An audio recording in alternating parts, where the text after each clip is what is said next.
Assalamualaikum warahmatullahi wabarakatuh. Saya Siti Mujiana Anggriani dengan nomor NPM 2074201001508 dari Fakultas Hukum semester 5B akan mempresentasikan tentang amandemen Undang-Undang 1945 di Indonesia guna untuk menyelesaikan tugas akhir mata kuliah Hukum Konstitusi. Pengertian amandemen secara etimologis. Amandemen berasal dari bahasa Inggris amen yang sering dikenal dengan to make better. Selanjutnya, amandemen berarti suatu hal yang dilakukan untuk perubahan peraturan yang lebih baik. Dalam hal ini, undang-undang tanpa melakukan perubahan apapun mengenai inti dari undang-undang yang asli, tetapi hanya memperbaiki dengan menambah atau merinci undang-undang dasar menjadi lebih lengkap dan jelas. Adapun amandemen pertama. Amandemen yang pertama kali ini disahkan pada tanggal 19 Oktober 1999 atas dasar SU MPR 14-21 Oktober 1999. Amandemen yang dilakukan terdiri dari 9 pasal, yakni Pasal 5, Pasal 7, Pasal 9, Pasal 13, Pasal 14, Pasal 15, Pasal 17, Pasal 20, dan Pasal 21. Inti dari amandemen pertama ini adalah pergeseran kekuasaan presiden yang dipandang terlalu kuat. Amandemen kedua. Amandemen yang kedua disahkan pada tanggal 18 Agustus tahun 2000 dan disahkan melalui SU MPR 7-8 Agustus tahun 2000. Amandemen dilakukan pada 5 bab dan 25 pasal. Berikut ini rincian perubahan yang dilakukan pada amandemen kedua. Pasal 18, Pasal 18A, Pasal 18B, Pasal 19, Pasal 20, Pasal 20A, Pasal 22A, Pasal 22B, Pasal 25E, Pasal 26, Pasal 27, Pasal 28E, Pasal 28B, Pasal 28C, Pasal 28D, Pasal 28E, Pasal 28F, Pasal 28G, Pasal 28H, Pasal 28I, Pasal 28C, Pasal 30, Pasal 36B, Pasal 36C. Amandemen ketiga.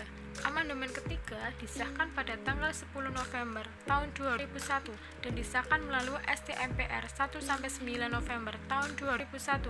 Perubahan yang terjadi dalam amandemen ketiga ini terdiri dari 3 bab dan 22 pasal. Berikut ini detail dari amandemen ketiga.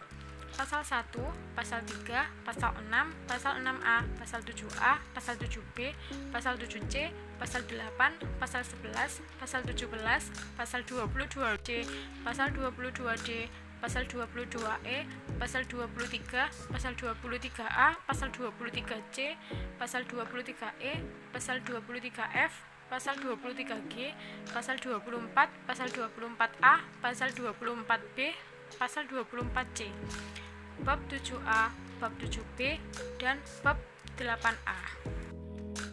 Amandemen keempat. Sejarah amandemen Undang-Undang Dasar 1945 yang terakhir ini disahkan pada tanggal 10 Agustus tahun 2002 melalui ST MPR 1-11 Agustus tahun 2002. Perubahan yang terjadi pada amandemen keempat ini terdiri dari 2 bab dan 13 pasal, yaitu Pasal 2, Pasal 6A, Pasal 8, Pasal 11, Pasal 16, Pasal 23B, Pasal 23D, Pasal 24, Pasal 31, Pasal 32, Pasal 33, Pasal 34, Pasal 37, dan Bab 13 dan Bab 14. Tujuan amandemen Undang-Undang Dasar 1945. Tujuan dari amandemen Undang-Undang Dasar 1945 adalah untuk menyempurnakan Undang-Undang Dasar mengenai tatanan negara, kedaulatan rakyat, hak asasi manusia, pembagian kekuasaan, kesejahteraan sosial, eksistensi negara demokrasi dan negara hukum, serta hal-hal lain sesuai dengan perkembangan aspirasi dan kebutuhan bangsa yang sudah ada agar tetap sesuai dengan perkembangan zaman. Adapun amandemen yang dilakukan bertujuan untuk membawa bangsa ini menuju perubahan yang lebih baik lagi di berbagai bidang dengan senantiasa selalu memperhatikan kepentingan rakyat. Alasan amandemen Undang-Undang Dasar 1945. Yang pertama, karena Undang-Undang Dasar 1945 merupakan hukum dasar tertulis yang dijadikan landasan dalam penyelenggaraan negara, maka harus sesuai dengan aspirasi tuntutan kehidupan masyarakat Indonesia. Mengingat kehidupan masyarakat Indonesia yang selalu tumbuh dan berkembang sesuai dengan peradaban manusia pada umumnya, maka Undang-Undang Dasar 1945 diamandemen oleh MPR. Perubahan Undang-Undang Dasar 1945 memiliki arti yang sangat penting dalam kehidupan bangsa Indonesia. Yang kedua, karena menghilangkan pandangan adanya keyakinan bahwa Undang-Undang Dasar 1945 merupakan hal yang sakral, tidak bisa diubah, diganti, dikaji mendalam tentang kebenaran seperti yang diterapkan pada masa Orde Baru. Yang ketiga, karena perubahan Undang-Undang Dasar 1945 memberikan peluang kepada bangsa Indonesia untuk membangun dirinya atau melaksanakan pembangunan yang sesuai dengan kondisi dan aspirasi masyarakat. Faktor positif amandemen Undang-Undang Dasar 1945. Undang-Undang Dasar 1945 tidak lagi menimbulkan pasal-pasal yang multitafsir. Undang-Undang Dasar 1945 lebih sesuai dengan perkembangan zaman yang terus berubah. Undang-Undang Dasar 1945 menjadi lebih relevan dengan kebutuhan masyarakat dan bangsa. Undang-Undang Dasar 1945 memberikan hak kepada warga negara untuk memilih dalam pemilu, sehingga makin terciptanya negara yang berdemokrasi. Faktor negatif dari amandemen Undang-Undang Dasar 1945.